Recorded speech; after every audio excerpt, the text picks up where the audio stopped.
It's not that I want to hide, but I feel that my mom, she has taken care of me. When people come to visit, it's added work and stress on her. I don't want her to tire herself anymore.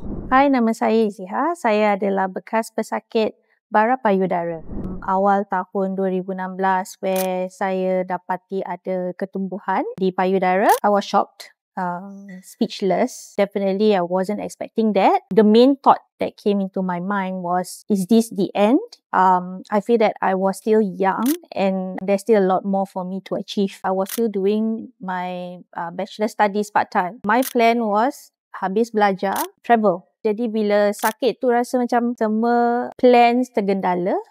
But I used that as a reason for me to get better, for me to travel and see the world. Being the eldest sibling in the family, I felt that I had a commitment towards the family which I've yet to fulfill. Rawatan tu semua memang mencabar dari segi fizikal, emosi, mental. Tapi saya bersyukur punya keluarga, rakan dan juga pekerja di KKH. My mom especially, who spent time taking care of me. While going through the treatment, I told my mom, don't tell the relative. It's not that I want to hide, but I feel that my mom, she has taken care of me. When people come to visit, it's added work and stress on her. I don't want her to tire herself anymore.